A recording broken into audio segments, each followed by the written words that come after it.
여러분, 고등학교 때 친구들 한번 떠올려 보세요. 수업 시간마다 졸고 지각하고 성적은 바닥이었던 그 친구. 요즘 벤치 타고 다니더라고요. 반대로 전교 1등 스카이 대학 나온 그 친구는 아직도 월세 걱정, 대출이자 걱정하면서 살고 있습니다. 이상하지 않나요? 우리가 배운 건 공부 잘하면 성공한다였는데 현실은 완전히 다릅니다. 오늘 제가 여러분께 보여드릴 건 충격적인 연구 결과 하나입니다. 이 연구는 여러분이 지금까지 믿어왔던 모든 걸 뒤집어 놓을 겁니다. 스웨덴에서 6만 명의 군입대자를 수십 년 동안 추적한 연구가 있습니다. 지능검사 점수와 연봉을 계속 비교한 거죠. 처음에는 예상대로입니다. 머리 좋을수록 돈도 많이 벌어요. 그런데 연봉이 7천에서 8천만 원을 넘어가는 순간 그래프가 갑자기 평평해집니다. 그 위로는 똑똑함과 연봉이 거의 상관이 없어지는 겁니다. 더 충격적인 건 이겁니다. 상위 1% 초고소득층의 평균 지능 점수가 그 바로 아래 구간보다 더 낮게 나왔습니다. 잠깐, 이게 무슨 말일까요? 가장 돈을 잘 버는 사람들이 가장 똑똑한 사람들이 아니라는 겁니다. 그럼 대체 뭐가 중요하다는 걸까요? 운?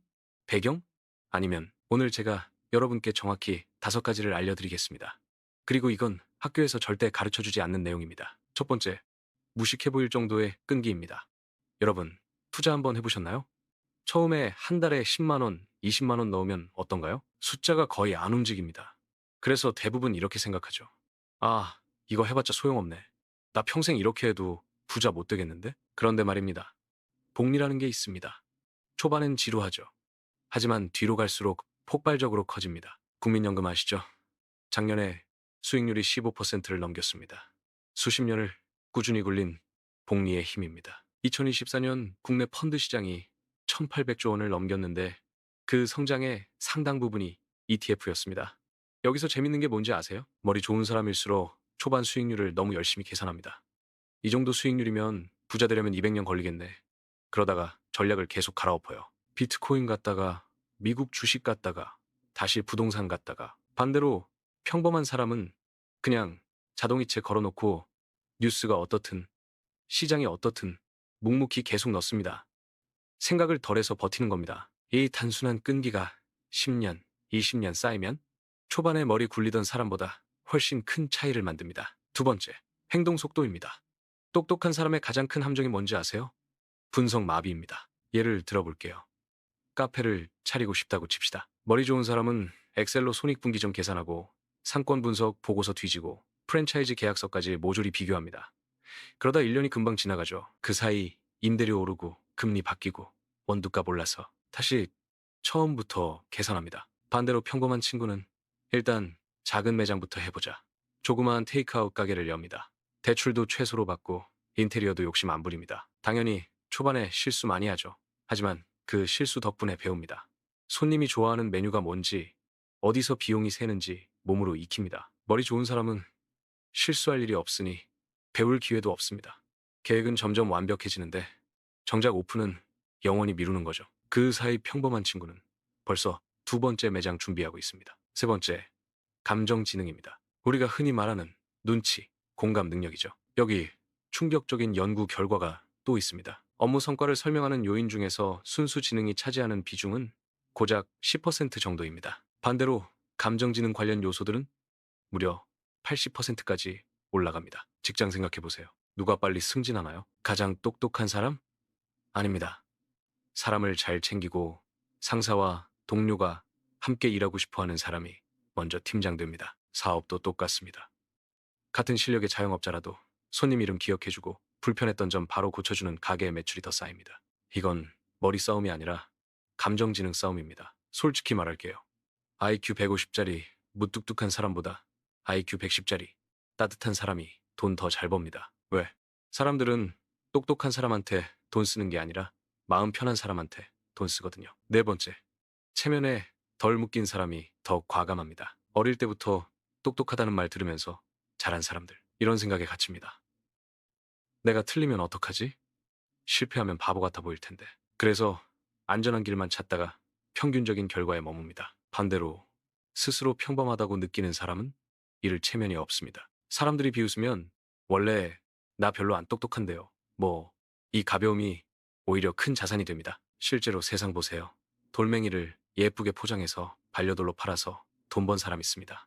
엉뚱한 캐릭터 그림 하나로 억대 매출 올린 사람도 있죠. 똑똑한 사람이라면 이런 아이디어 입 밖에도 못 꺼냈을 겁니다. 너무 바보 같아서 욕먹겠어. 하지만 체면에 덜 묶인 사람은 그냥 한번 해보고 나서 판단합니다. 마지막 5번째, 허영이 돈을 잡아먹는다는 사실입니다.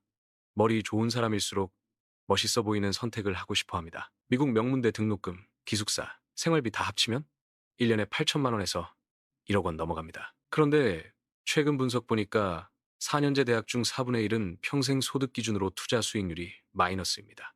한국도 비슷해요. 몇몇 전공은 등록금과 기회비용 다 합치면 차라리 빨리 취업하는 게 돈만 놓고 보면 유리합니다. 하지만 부모님 체면, 본인 체면 때문에 일단 대학부터 가죠. 반대로 마이스터고 기능계열 특성고 나와서 곧바로 대기업 현장이나 기술직 들어간 청년들, 취업률 70% 넘고 연봉도 3천만 원 중후반에서 시작합니다.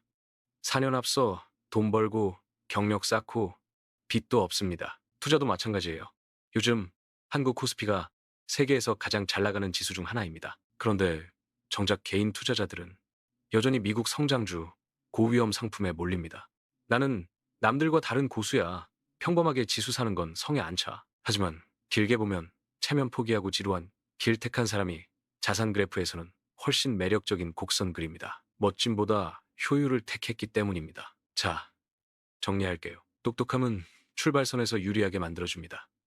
하지만 결승선까지 데려다주는 건 전혀 다른 능력들입니다. 5가지 기억하세요. 꾸준히 반복하는 끈기, 완벽하지 않아도 일단 시작하는 실행력 좀 사람을 이해하고 설득하는 감정지능, 체면보다 결과를 중시하는 태도, 허영 대신 숫자를 보는 차가운 시각. 좋은 소식이 있습니다. 이 능력들은 타고나는 게 아니에요. 훈련으로 얼마든지 키울 수 있습니다. IQ처럼 테스트 점수가 딱 박혀 있는 것도 아닙니다. 지금 이 영상 보고 계신 여러분 중에 나는 원래 평범한데 라고 생각하시는 분들 축하드립니다. 오히려 잘 됐습니다. 남들 눈에 천재로 보이려고 애쓸 필요 없이 현실적으로 돈이 되는 선택을 담담하게 골라나가면 됩니다. 조금 느려 보여도 괜찮아요. 중요한 건 속도가 아니라 방향과 지속 시간입니다. 오늘 영상이 도움되셨다면 좋아요, 구독 부탁드립니다. 여러분의 평범함이 가장 강력한 무기가 되는 그날까지 저도 계속 좋은 콘텐츠로 찾아뵙겠습니다. 감사합니다. 불안한 부자들이었습니다.